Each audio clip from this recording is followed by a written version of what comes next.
Morning students, आज हम हिंदी में कारक पढ़ेंगे कक्षा 4 to 8।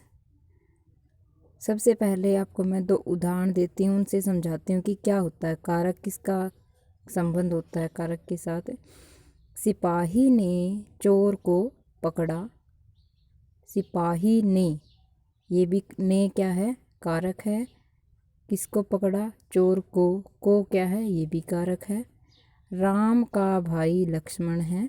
अब राम का और लक्ष्मण का क्या बताया गया है, संबंध बताया गया है। तो ये आज हम क्या कर रहे हैं, कारक कर रहे हैं। सबसे पहले आपका कारक की परिभाषा जान लेना ज़रूरी है।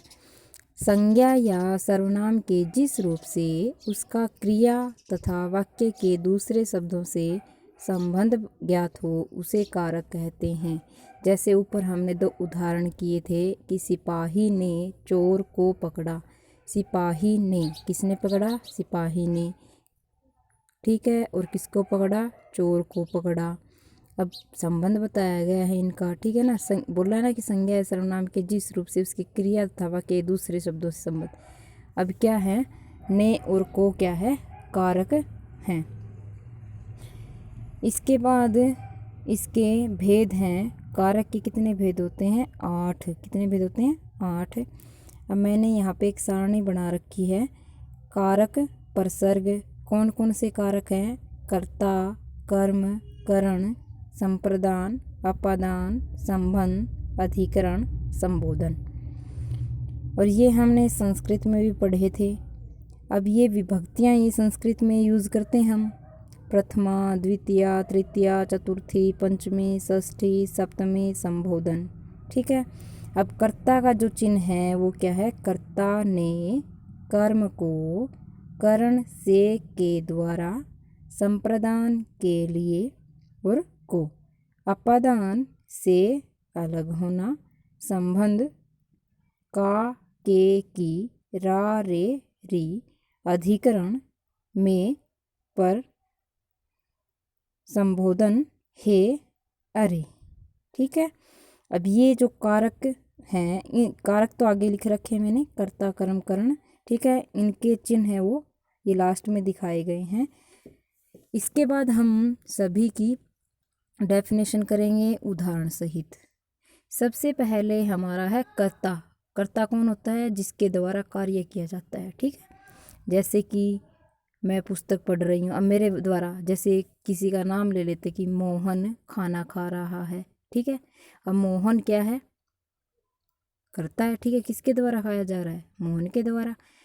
संज्ञा या सर्वनाम के उस रूप को कर्ता कहते हैं जिससे क्रिया करने वाले का बोध होता है कि क्रिया है वह किसके द्वारा की गई है, किसने वह काम किया है, ठीक है।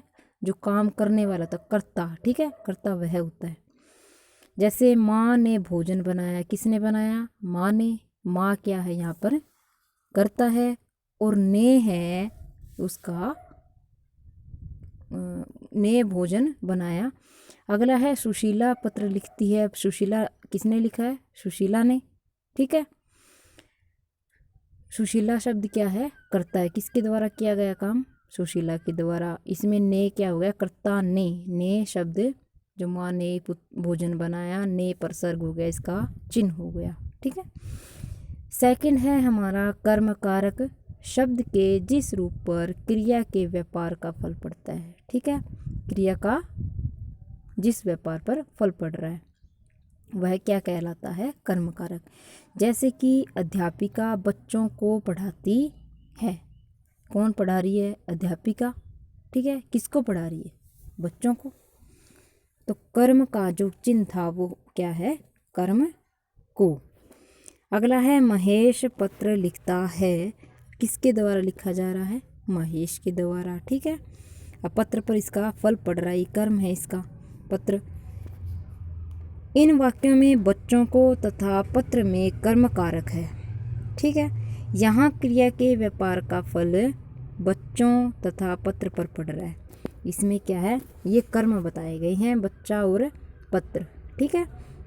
इसके बाद है कर्म कारक का विभक्ति चिन्ह को होता है। ये पहले बताया था मैंने, कर्ता ने कर्म को, किंतु को प्रसर्ग के बिना भी कर्म कारक प्रयोग किया जाता है।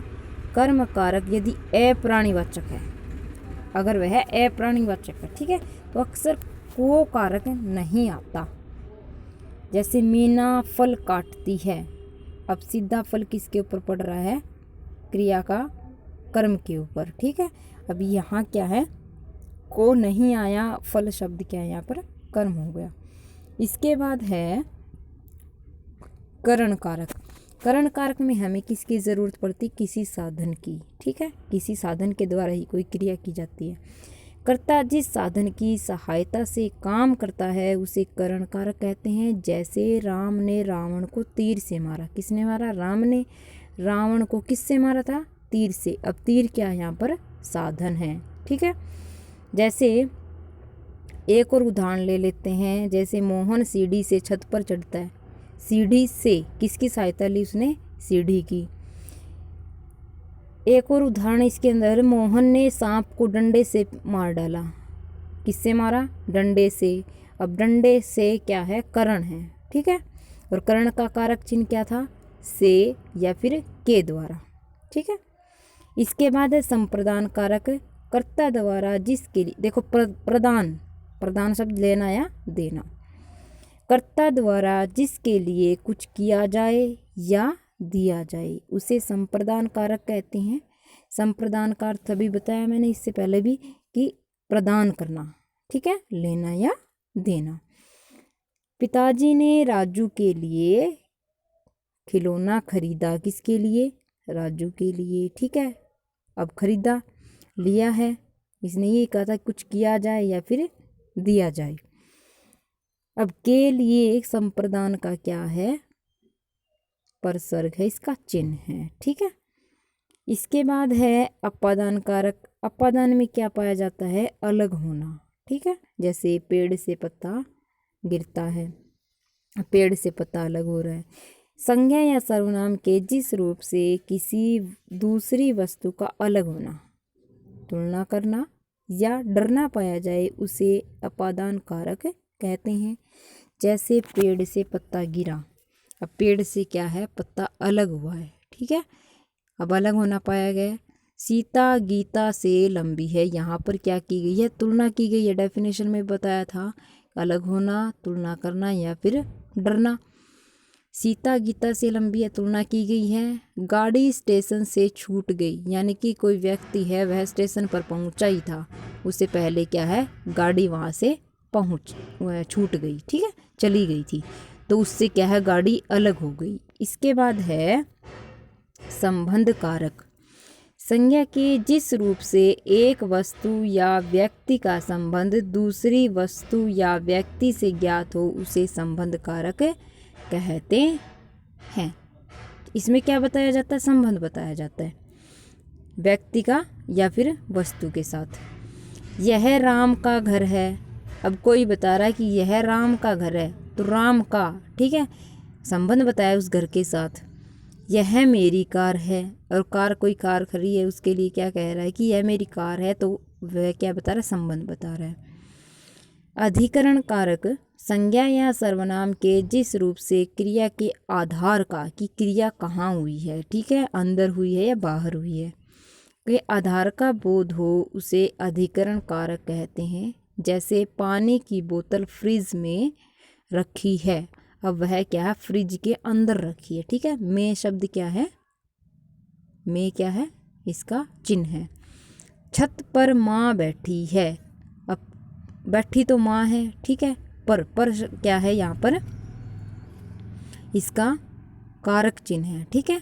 छत के ऊपर बैठी है, ये तो नहीं कह सकते छत में बैठी है, तो गलत हो जाएगा वाक्य। यहाँ पर क्या आएगा? छत पर माँ बैठी है। जैसे आपकी इंग्लिश में प्रीपोजिशन होती है इन और ऑन, ठीक है, वैसे ही अधिकरण कारक हमारा, जिसमें क्या? क्रिया के आधार का बोध होता है कि क्रिया कहाँ हुई है, अंदर हुई है या बाहर हुई है, या फिर क्या है? किसी के ऊपर हुई है। अगला है हमारा संबोधन कारक।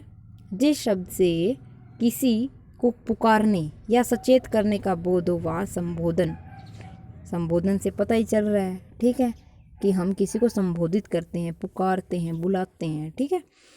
जिस शब्द से किसी को पुकारने या सचेत करने का बोध हो वहाँ संबोधन कारक होता है।